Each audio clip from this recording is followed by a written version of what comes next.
2019 world cup বিশ্বকাপ, সেই জায়গাতেও আমরা ম্যাচটা হেরে গিয়েছিলাম।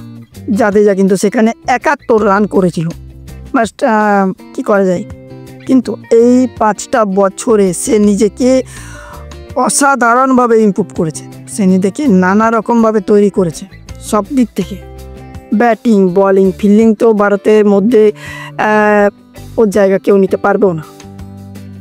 ব্যাটিংয়ে অসাধারণ, তাবর যেসব ব্যাটিং আছে তাদেরকেও জাদেজা মাত করবে, তাদের থেকেও বেস্ট। বলিংয়ে তো কিছু বলার নেই, বিশ্বসেরা অলরাউন্ডার এমনি তাকে বলা হয়নি এখন এই মুহূর্তে। কালকে ম্যাচটা যেভাবে হেরেছে যে কিছু বলার নেই, মানে অসাধারণ। এতটা চেষ্টা করেছে, কালকের ম্যাচেতেও সে একটা সুন্দর 61 রানের ইনিংস খেলেছে, নট আউট। শুধুমাত্র যদি ঋষভ পান্থ, নীতিশ কুমার রেড্ডি বা ওয়াশিংটন সুন্দর কেউ যদি তাকে সহযোগিতা করতো, 30-35 রান করেও কেউ করে দিত একজন।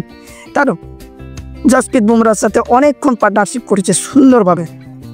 তারপর সিরাজের সাথে অসাধারণ একটা পার্টনারশিপ করেছে সেই জায়গাতে। আর কিভাবে বলবো, তারপরেও কিন্তু এই জাদেজাকে নিয়ে অনেকে বলছেন না এ আরও চালিয়ে খেলতে পারতো, জাদেজার জন্যই ম্যাচটা হেরে গেছি, সিরাজকে কেন ব্যাট দিতে গেল লাস্টে। দেখো, সিরাজ অলরেডি 33টা বল খেলে নিছিল, সেই জায়গা থেকে কিছু করার নেই। এই জায়গাতে দুটো আর তো কোনো উপায় নেই, বিকল্প, তাকে 1-2 বল খেলতেই হবে।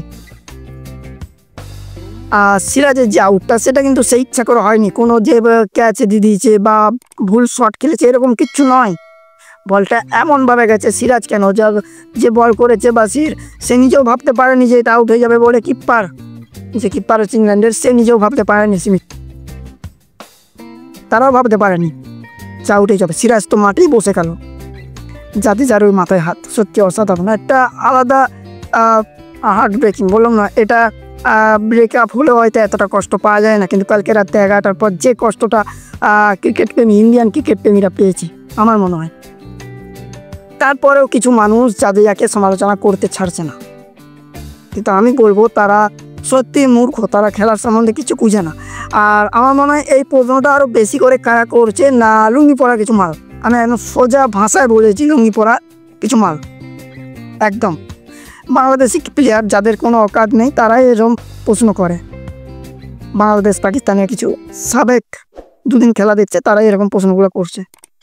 তা আমরা মনে করি যে হতেই পারে, এটা কোনো ব্যাপার নাই।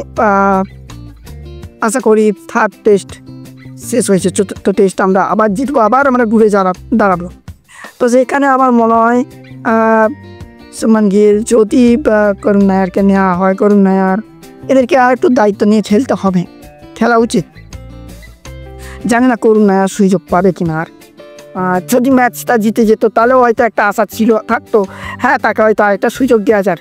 কিন্তু এরপরেও যে তাকে আর সুযোগ দেবে, যেহেতু ম্যাচ হেরে গেছে, আমার মনে হয় না সুযোগ দেবে। তারপর দেখা যাক কী হয়, ম্যানেজমেন্ট কী করে, গৌতম গম্ভীর কী চিন্তা করে, বা শুভমান গিলও বা কী চিন্তা করে তাকে নিয়ে। বাট আমি জাদেজাকে কোনো রকম দোষ দিতে পারবো না, সে অসাধারণভাবে সে চেষ্টা চালিয়ে গেছে। সে চেষ্টা করেছিল যে শেষ পর্যন্ত আমি ম্যাচ বার করে দেবো, আমরাও আশা করেছিলাম। বাট হয়ে যায়, খেলা তো কিছু করার নেই, যে কোনো একটা দল জিতবে, একটা দল হারবে। তো সেই জায়গার থেকে আমি জাদেজাকে কোনো রকমভাবেই দোষ দেওয়ার প্রশ্নই আসে না, কারণ এ অসাধারণ, তার জায়গা নেবার মতন কেউ নেই। দেখা যাক কী হয়। আপনার কী রায় অবশ্যই কমেন্টে জানাবেন।